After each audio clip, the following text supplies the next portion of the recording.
Bismillahirrahmanirrahim. Assalamualaikum warahmatullahi wabarakatuh. Alhamdulillahirabbil alamin wa bihi nasta'in wa ala umuri dunya waddin. Wassalatu wassalamu ala asyrafil anbiya'i wal mursalin wa ala alihi washabihi ajmain. Allahumma shalli ala sayyidina Muhammad wa ala ali sayyidina Muhammad salatan tashfina biha minal amrad wa tujammilna bil afwi wal afiyah. Amin ya Allah ya rabbal alamin. Alhamdulillah naltaqi marratan ukhra fi yawminal mubarak wa ma'akum fi faslinal mubarak. Sanata'allam ma'an fi dalasina fiqhin nisa wa amma yata'allaqu bin nisa min ahkamin nikah. Ya, semoga Allah selalu memberikan kita semua kesehatan dan keselamatan jasmani, rohani, lahiriah, batiniah, sehingga kita selalu dalam lindungan dan naungan Allah, diizinkan dan diridhoi untuk melangkahkan kaki di muka bumi ini dengan sebaik-baiknya pertolongan Allah Subhanahu wa taala. Pada pembahasan sebelumnya telah kita bahas mengenai permasalahan wanita khususnya di dalam pernikahan juga. Maka pada hari ini insya Allah kita akan melanjutkan pembahasan yang berkaitan dengan hukum perempuan di dalam pernikahan. Ya, kemarin kita telah membahas tentang wujubul iddah ala man aslamat, ya. Kemudian kalau hukumnya bagaimana jika seorang istri membuat pengakuan bahwa suaminya sudah tidak mampu lagi melayani dia dan dia ingin bercerai dengan suaminya tersebut, apakah boleh dengan sebab itu menceraikan suaminya atau minta perceraian dari suaminya atau tidak, sudah kita bahas kemarin. Dan hari ini kita akan membahas masih berkaitan dengan pernikahan, tetapi sebelum memulai pembelajaran hari ini, mari bersama-sama membaca al-basmalah. Bismillahirrahmanirrahim. Nawaitu ta'alluma lillahi ta'ala wa li'izalatil jahli wa ihya'id-din. Allahumma astur lana aiba syayikhina anna wa la tudhib barakata ilmihi minna. Rabbana zidna ilman warzuqna fahman. Pada pembahasan kali ini kita akan membahas tentang aqdu nikahin muhallil ala imra'ati hamil, ya. Jadi bagaimana hukum pernikahan muhallil, ya, antara seorang laki-laki dan seorang perempuan yang sedang hamil.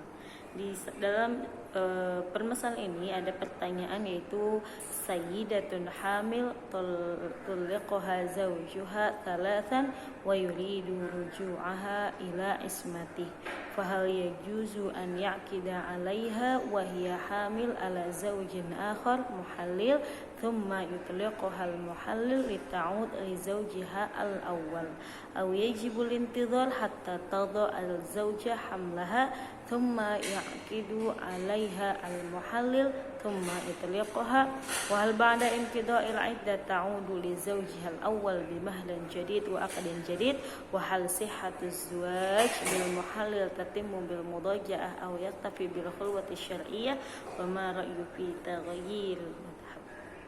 Jadi pertanyaannya di sini, ada seorang wanita yang sedang hamil, ya, kemudian dia dalam keadaan dicerai oleh suaminya. Cerainya adalah tolak bain, yaitu tolak dengan 3 talak, yang mana tidak dibolehkannya kembali kepada suami yang mentalak 3 tersebut kecuali setelah melakukan pernikahan dengan laki-laki lainnya, ya.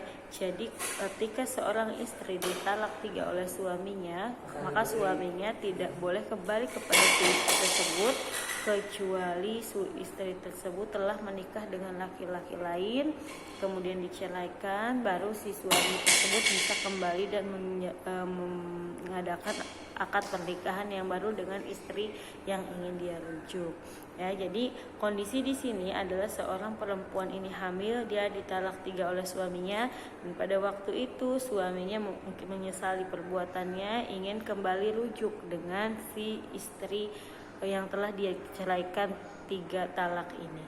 Fahal yajuzu an yakida 'alaiha wa hiya hamil ala zawjin akhar.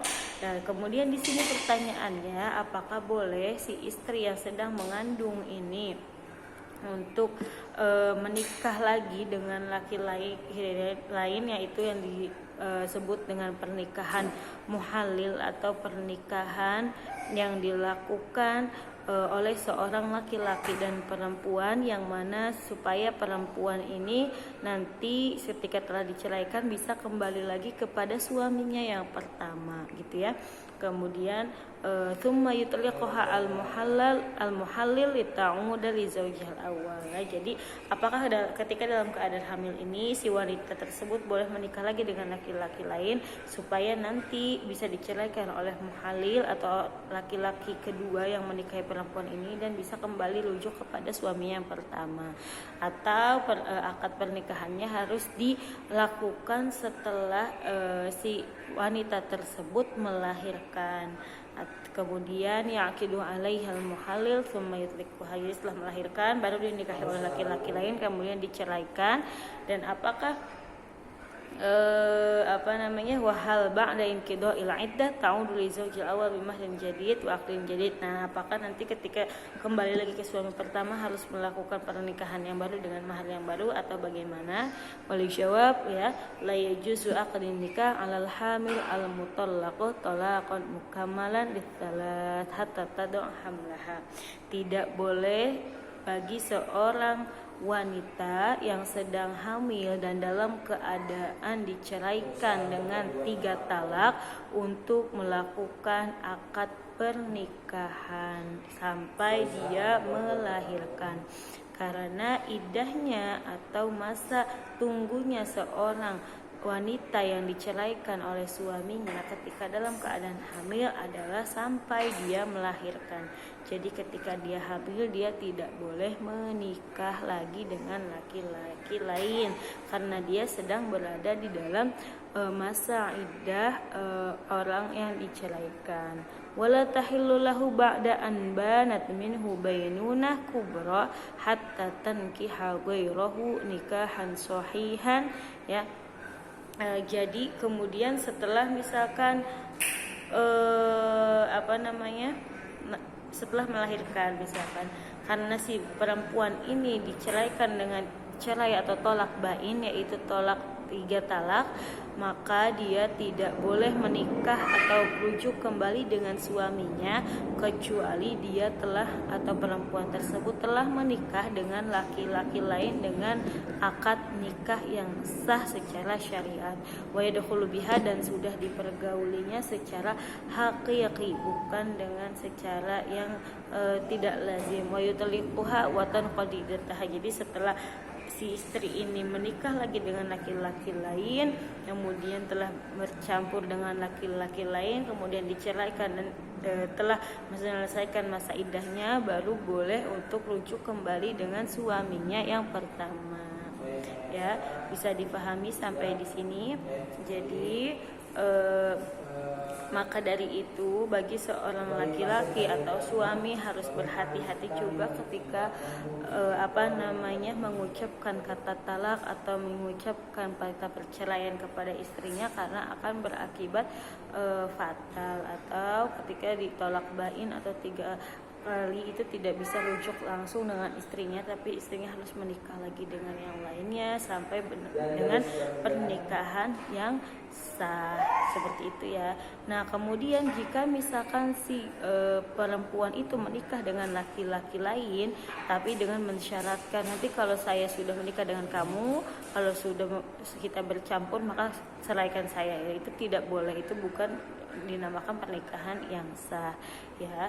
Tapi jika misalkan tidak ada perkataan seperti itu, tapi ada niat terselubung, misalkan nanti akan menceraikan setelah beberapa lamanya, mungkin pernikahan tetap sah tapi akan makruh ya, karena sesungguhnya pernikahan itu adalah memulai kehidupan yang langgeng dan panjang dengan pasangannya, itu secara wajar ya, bisa dipahami sampai di sini. Kemudian pembahasan selanjutnya di sini adalah zuwaju ats-tsayyib ya. Jadi bagaimana hukum pernikahannya seorang wanita yang sudah menjadi janda. Dalam pertanyaan ini adalah ada seorang wanita ya, seorang wanita yang ditinggalkan oleh suaminya karena suaminya wafat. Kemudian orang tua wanita tersebut dan kerabat dekatnya itu ingin menikahkan dia dengan laki-laki ya, biduni taukil minha wa adami ridhoiha bihadza zauj. Jadi menikahkan secara paksa atau menjodohkan dan tanpa adanya ridho dari wanita yang menjadi janda karena suaminya meninggal tersebut ya. Maka di sini pertanyaannya bagaimana hukum secara syariat pernikahan tersebut ya. Dijawabnya adalah sesungguhnya sayyidah fi hukmi madhabil imam Abi Hanifah, di dalam madhab Imam Abi Hanifah, madamat akilah, jadi selama perempuan yang menjanda tersebut akilah baligha, orang yang balik, kemudian bisa membedakan yang baik dan benar dan tahu hukum, fatakun hiya waliyah nafsiha, maka dia berhak untuk mengurus dirinya sendiri, atau dia mempunyai waliyah nafsiha, dia mempunyai wilayah atau kekuasaan terhadap dirinya sendiri. Walaisa li ahadin mutlaqan wilayah 'alaiha fi tazwijiha wala jabriha 'alaihi, maka tidak ada seorang pun yang berhak untuk mengaturnya atau memiliki kekuasaan kepadanya ya di dalam menikahkan atau memaksa dia untuk menikah dengan yang lainnya. Kalau misalkan pernikahan ini sampai terjadi dan perempuan ini tidak ridho atau dia tidak ingin melanjutkan pernikahannya, maka dia bisa melakukan perpisahan ya dengan cara misalkan pergi ke pengadilan atau meminta untuk diceraikan ke pengadilan, maka itu tidak apa-apa karena dia mempunyai wilayatu li nafsiha. Bisa dipahami sampai di sini? Mungkin pembahasan hari ini cukup sampai di sini. Jazakumullah khair ala husnil ihtimam, dan jangan lupa untuk mengumpulkan catatan pada hari ini ya. Nafa'anallah bi'ulubi masyayikhina fid dharaini. Wassalamualaikum warahmatullahi wabarakatuh.